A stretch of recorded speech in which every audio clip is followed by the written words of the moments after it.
আমাকে থানায় হাজিরা দিতে যেতে হয়। হ্যাঁ, এটা সত্যি যে আমি এটা তোমাদের সবার কাছে গোপন করেছি। কিন্তু তো হয় তোমার এর জন্য আমাকে যা শাস্তি দেওয়ার হয় দাও, কিন্তু তোমরা আমার সঙ্গে এমন আচরণ করো না যাতে যাতে আমার নিজেকে ক্রিমিনাল বলে মনে হয়।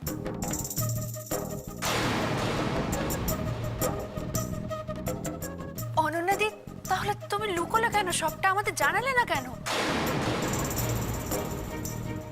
অনন্যাদি, এই সবটা আমাদের আগেই জানিয়ে দিতে পারতে, তাহলে অন্তত অবিশ্বাস দিয়ে সম্পর্কটা শুরু হতো না। না, আপনার কথাগুলো যদি সত্যিই হয় তাহলে তো বলতেই হয় যে আপনি একটা মহৎ কাজ করেছেন, একটা মেয়ের সম্মান রক্ষা করেছেন। তাহলে এই ব্যাপারটা নিয়ে এত গোপনীয়তা কেন? আপনি সব কিছু আরো পরিষ্কার করে বলছেন না কেন? জোর গলায় বলছেন না কেন? দেখো, আমার কিন্তু মনে হয় এখনো আমাদের থানায় গিয়ে এই পুরো বিষয়টা ভেরিফাই করা উচিত একবার। হ্যাঁ, ঠিকই তো। সবকিছু দুটো পক্ষ হয়।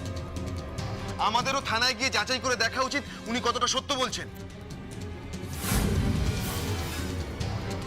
আমি বিশ্বাস করেছি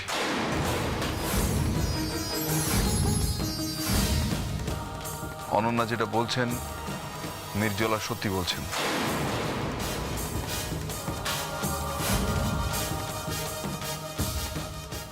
যাক, অভিনয় কাজ হয়েছে তাহলে।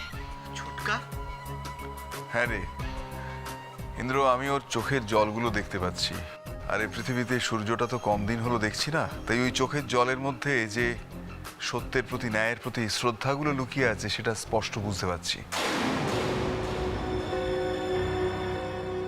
হ্যাঁ, ওর জীবনের অনেকটা বড় গল্প আমাদের কাছে লুকিয়ে গেছে, এটা সত্যি। কিন্তু এতে ওর কি দোষ বল? ছোটকা, তুমি এত অস্থির হয়েও না, এখনো লগ্ন আছে। আগে ভালো করে শোনো। ছোটকা, এটা তো ছেঁড়া জামা কাপড় দিয়ে স্টিলের বাসন কেনা নয় যে ঠকিয়ে দিয়ে চলে গেলে তুমি ঘরে বসে বসে গজগজ করতে পারবে। এটা সারা জীবনের প্রশ্ন, সারা জীবনের ব্যাপার, বোঝার চেষ্টা করো। প্লিজ না, আমি কিচ্ছু বলছি না, আমি কিচ্ছু বলতে চাই না। আমি বলবার মতো কোনো মানুষ নই। তোমরা বলো, তোমরা কথা বলো, আমি চুপ করলাম। দেখো ছোটকা, আমরা মেনে নিচ্ছি যে ওনার কোনো দোষ নেই, কিন্তু একটা কথা তুমি স্বীকার করতে বাধ্য, জয়ী যদি আজকে থানায় না যেত, যদি ওর অনন্যাদির সঙ্গে দেখা না হতো, তাহলে এই ঘটনাটা সবার সামনে আসতো না, আসতো না, সত্যি আসতো না। কারণ আমি তো এটা ভুলে যেতে চেয়েছিলাম। আমি সত্যি এটা মনে রাখতে চাইনি, আমি কাউকে জানাতে চাইনি। কিন্তু আরেকটাও কথা আছে, এই ঘটনাটা যেমনি আমায় কষ্ট দেয় তেমনি ঘটনাটা আমায় গর্বিতও করে। অদ্ভুত জীবন বোধ আপনার। গর্বিত করে এই জন্য কারণ আমার মনে হয়েছিল যে আমি সেদিন রুখে দাঁড়িয়েছিলাম, আইনকে আমি নিজের হাতে নিয়েছিলাম। আর হ্যাঁ, এই ঘটনার জন্য যদি আপনারা এই বিয়েটা বন্ধ করতে চান, আমার কোনো আপত্তি নেই। আমি এক্ষুনি বাবা মিষ্টি পিসিকে নিয়ে বাড়ি ছেড়ে চলে যাব। না অনন্যা, না অখিলেশ বাবু, শুধুমাত্র আপনি আমায় বিশ্বাস করেন বলে আমি এই বিয়েটা করতে পারি না। বিয়েটা যে দুটো পরিবারের মিলন। আর এটাও তো সত্যি যে আমি আপনাদের সবাইকে অর্ধসত্য বলেছিলাম। না না বাবা, বাবা এক্ষুনি চলো, আমরা ব্যাগপত্র গুছিয়ে বাড়ি থেকে চলে যাই। বাবা এক্ষুনি চলো। আর অখিলেশ বাবু, আমার আপনাকে ধন্যবাদ জানানোর আছে। কেন জানেন? কারণ আপনি আমার মতো এক অভাগীকে আপনার পায়ে ঠাঁই দিতে চেয়েছিলেন। ঈশ্বরের হয়তো অন্যরকমই কিছু ইচ্ছে। আমি আপনাকে কোনোদিনও ভুলতে পারবো না অখিলেশ বাবু। শুধু একটা অনুরোধ, এই অভাগীকে আপনার পায়ে জায়গা না দিতে পারেন, আপনার মনে একটু জায়গা দেবেন।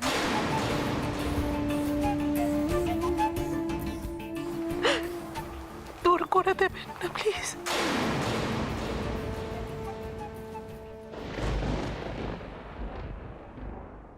চলো বাবা, চলো।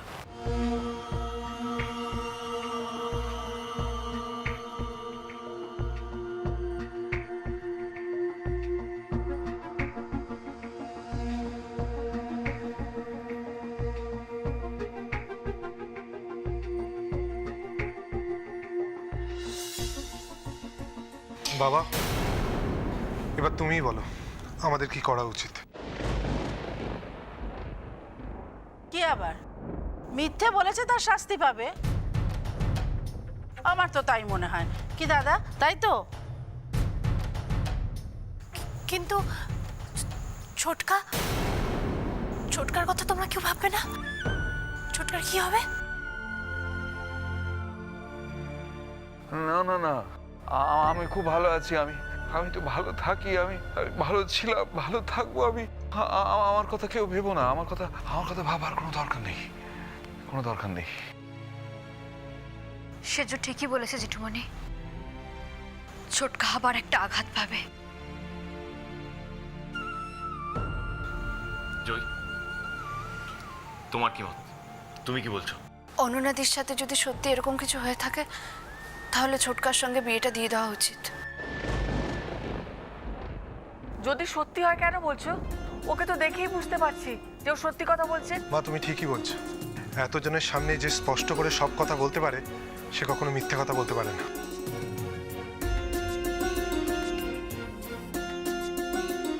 আচ্ছা ধরে নিলাম যে ও একটাও মিথ্যা কথা বলছে না। কিন্তু তাহলেও তো জেল খাটা আসামি, তাই না? বর্দি ভাই, জেল তো জয়ীও খেটেছে। কি খাটেনি?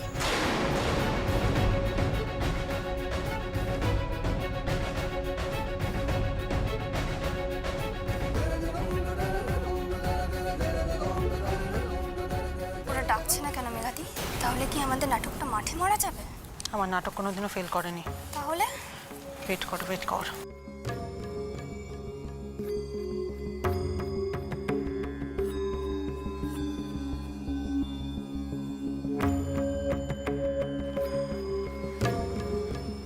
আমরা আসছি তাহলে। একদিনে সব জিনিসপত্র গুছিয়ে নিতে পারলাম না, পরে না হয় একদিন এসে নিয়ে যাব। আসছি।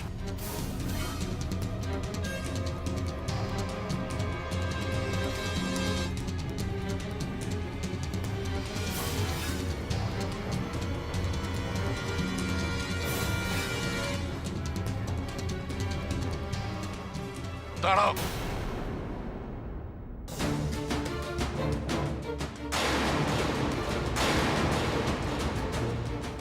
আবার কি হলো?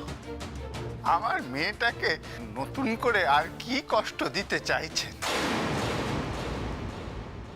সুখময় বাবু, আপনাদেরকে একটা কথা বলি, আমাদের এই বাড়ির লোকজনরা কিন্তু খুব একটা মন্দ নয়।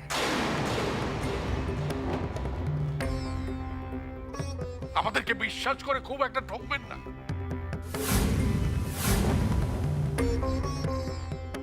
আর একটা কথা জেনে রেখে দিন, আপনাদের যদি অতীতে কোনো রকম দুঃখজনক ঘটনা হয়ে থাকে তাহলে সেটাকে লুকোবেন না।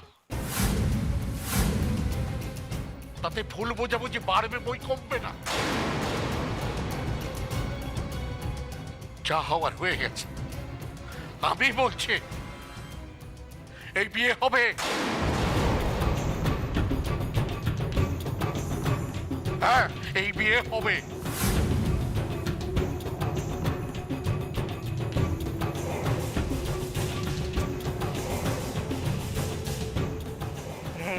সুখময়, তাহলে আমার ভাইজির বিয়েটা হচ্ছে, কি আনন্দের কথা।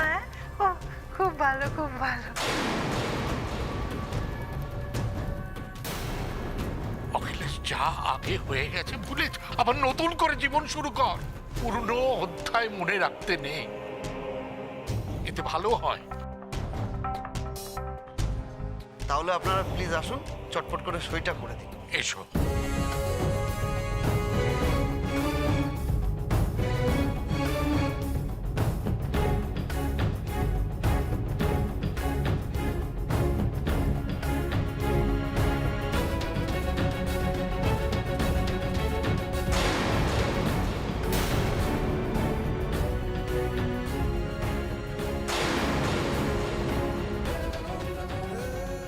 কিন্তু একটা সমস্যা আছে, আপনাকে কিন্তু আসল নামটা এখানে ব্যবহার করতে হবে, কারণ আপনার সব কাগজপত্র তো ওই নামই আছে, তাই না?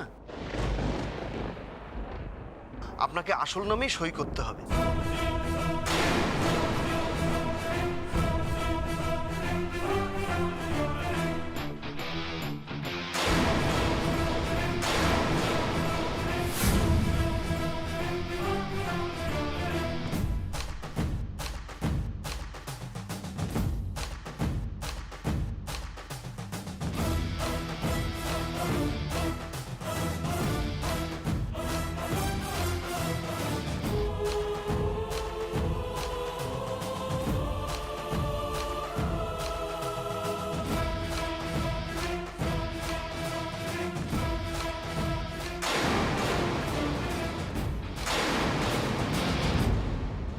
তাহলে শৈশাবুত পর্ব সব শেষ হয়ে গেল। আজ থেকে আপনারা স্বামী স্ত্রী।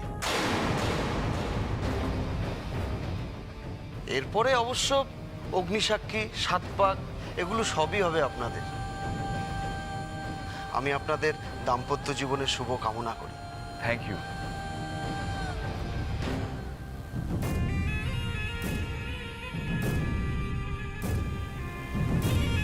ঠাকুর, আজ যে সিদ্ধান্ত নেওয়া হলো সেটা যেন ঠিক সিদ্ধান্ত হয়, না হলে আমি নিজেকে কখনো ক্ষমা করতে পারবো না। মনে হবে আমি বিয়েটা আটকাতে পারতাম, কিন্তু আটকালাম না। সেই আফসোস যেন আমার জীবনে করতে না হয়। তুমি দেখো ঠাকুর। আজ জয়দাসগুপ্ত দেখিয়ে দিলেন যে এভাবেও ফিরে আসা যায়। ইচ্ছা শক্তির সামনে কোনো বাধাই যে বাধা নয়, আজ তিনি তা প্রমাণ করে দিলেন। শত প্রতিকূলতা এবং শত বাধাকে অতিক্রান্ত করে তিনি শুধু ফিটনেস টেস্ট ক্লিয়ার করেননি, প্রতিটা ম্যাচে নিজের টিমকে জিতিয়ে গোল্ড কাপ চ্যাম্পিয়নশিপ ট্রফিটা নিজের হাতে তুলে নিলেন। আমি জয়দাসগুপ্ত টিমের প্রধান সাক্ষ্য সেনকে অনুরোধ করছি জয়দাসগুপ্তকে মেডেল পরিয়ে দেওয়ার জন্য।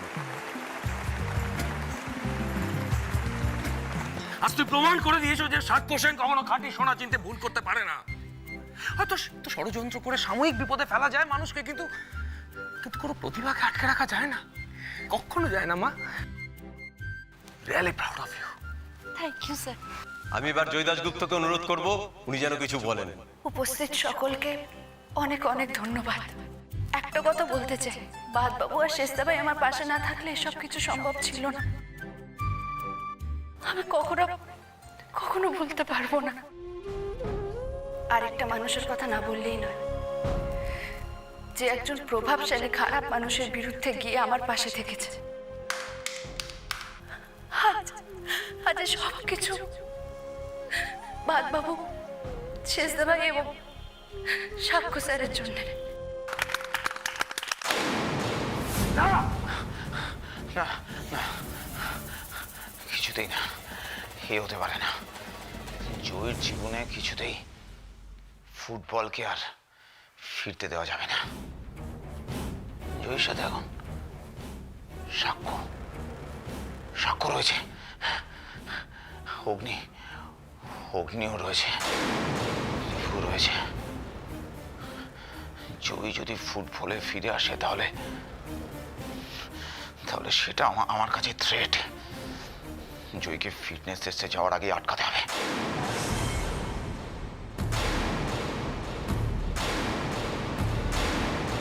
হ্যাঁ স্যার বলুন। এর আগে আমি যতবার ঝামেলা করেছি আমাকে একজন সাহায্য করেছে। জয়কে ফিটনেস টেস্টে যাওয়ার আগে আটকাতে হবে। তুমি বুঝতে পারছো আমি কার কথা বলছি? হ্যাঁ বুঝেছি, কিন্তু সে তো এখন জেল খাটছে। মাই গড। শোনো, ওর নাম্বারটা আমার কাছে নেই, নাম্বারটা আমাকে পাঠাও, আমি দেখছি কি করা যায়। তাড়াতাড়ি পাঠাও। ঠিক আছে, আমি নাম্বারটা আপনাকে পাঠিয়ে দিচ্ছি, এক্ষুনি পাঠিয়ে দিচ্ছি। ওকে। জয়, তুমি সাগর দত্তর দুঃস্বপ্নে এসে গেছো। তুমি সাগর দত্তর ভাবনায় ঢুকে পড়েছো। এটাই তোমার অ্যাচিভমেন্ট। আর তোমাকে আটকাতে হবে। কিভাবে আটকাতে হবে? Just wait and watch. এসো ছোটকা, এসো, দেখো কেমন সাজিয়েছি। ওরে বাবা, তুই এমন ভাবে নিয়ে আসছিস আমাকে, আমি যেন পরের বাড়িতে ঢুকছি। ছোটকা, আজকে কিন্তু তোমাকে সারা রাত জাগতে হবে। আচ্ছা, আমাকেই জাগতে হবে? তোমাকে নয়, আমরা সবাই জাগবো, কিন্তু যে ঘুমোবে তাকেই ফাইন দিতে হবে। হ্যাঁ, এটা বেশ ভালো আইডিয়া। আচ্ছা রিভু, আমি বলছিলাম যে তুমি সারা রাত জাগবে তো? ঘুমিয়ে তো কাদা হয়ে যাবে নিজে। আচ্ছা আচ্ছা, ঠিক আছে, চলো বসো সবাই। এসো এসো, যে মনে এসে গেছে, মনে এসে গেছে, অন্যদিকে নিয়ে এসেছি। বসো বসো, ছোটকার পাশে বসো। বসা জয়ী। আজ বাসর ঘরে একটু বেশি চান্স নিতে হবে। কত মুনি ঋষির ধ্যান ভঙ্গ হয়েছে মেয়েদের চক্করে। আর তুমি তো কোন ছাড় ক্যাবলাকান্ত, তোমাকে আমি ফাঁসাবো। বসো গেছে, বসো বসো। তোরে রিবুদা লাগলো? No no, it's okay. এই শোনো, সবাই মিলে আজ কিন্তু আন্তাক্ষরী খেলা হবে। হ্যাঁ হ্যাঁ হ্যাঁ। না না, আন্তাক্ষরী না, ছোটকা, তুমি বরং সবাইকে একটা নাচ দেখাও। কি হচ্ছে অগ্নি? আরে আমি তো তোর কাকা। রিবু চল, এই ঘর থেকে চল, ছোটকার আমাদের পছন্দ হয়নি, বুঝেছিস? এই দেখো কি বিপদ। বিপদ তো তুমি যেচে আনতে চাইছো। সমস্যাটা কি বলো তো, তুমি কাকা হয়ে জ্যাঠামি করতে চাইছো, আর আমরা সেটা চাইছি না। তুমি সারা জীবন আমাদের ছোটকাই থাকবে। আচ্ছা ছোটকা, তুমি নিজের বাসর ঘরে গান গাওয়ার সুযোগটা নিশ্চয়ই হাতছাড়া করবে না। না না, গানটা না থাক, আজ আমি নয়, আজ তোমরা গাও। গাও না, এরকম কেন করছো তুমি? আরে ছোটকা, তোমার গান শোনার জন্যই তো এখানে এলাম। ছাড়ো মেজ বৌদি, তুমিও না। ছোটকা থোড়ি আমাদের কথায় আর গান গাইবে। কেন গো? ছোটকার গান শোনার তো এখন স্পেশাল লোক চলে এসেছে। ও অনন্যাদি, তুমি গাইতে বলো না ছোটকাকে। গানই না। ছোটকা, তাহলে তুমি কি গান গাইবে? না মানে তুমি তো কীর্তনটা খুব ভালো গাও, তো তুমি কি কীর্তনটাই গাইবে নাকি? আপনি বুঝি কীর্তনও গাইতে পারেন? হ্যাঁ হ্যাঁ, তবে আজ এখন কীর্তন গাইব না। তাহলে কি গান গাইবে পিসাই? সে আমি একটা গান ভেবেই রেখেছি। শুরু করো, শুরু করো। হ্যাঁ তাহলে গাও। ছোটকা, গাও। বলছিস? আরে হ্যাঁ, গাও। তাহলে গাই। হ্যাঁ, শুরু করো, শুরু করো। আমার মল্লিকা বনে যখন প্রথম ধরেছে কলি, আমার মল্লিকা বনে তোমারও লাগিয়া তখনই বন্ধু বেঁধেছিল অঞ্জলি, আমার মল্লিকা বনে। এই ইরা, তুমি একটা নাচ দেখাও। হ্যাঁ, সেজো নাচবে। এই সেজো, নাচ না, তুই তো খুব ভালো নাচতে পারিস। আচ্ছা ঠিক আছে, আমি নাচতে পারি, কিন্তু আমার একটা শর্ত আছে। আমি নাচবো, জয়ীকেও আমার সঙ্গে নাচতে হবে। জয়। না না না, জয়ী নাচবে না, এমনিতেই ওর পায়ে চোট, কোনো দরকার নেই ওর নাচার। জয়ী, তুমি নাচবে না। ঝগড়া নয়, ঝগড়া নয়, আজ আমার বাসরে বাবা, ঝগড়া করো না। যে আমার কিন্তু তোমার কাছে সরি চাওয়া উচিত। কেন? তুমি এরকম কথা কেন বলছো? দেখো জয়ী, তুমি সবার আগে আমাকে বিশ্বাস করেছো, অথচ আমি তোমাকেও মিথ্যে কথা বলেছি, তাই না? আমি তোমাকে বিশ্বাস করেছি অনন্যাদি, তুমি শুধু আমার বিশ্বাসের মর্যাদা রেখো।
ও বাবা, এতদিন পর হঠাৎ উনি ফোন করেছেন যে, তাও এত রাতে?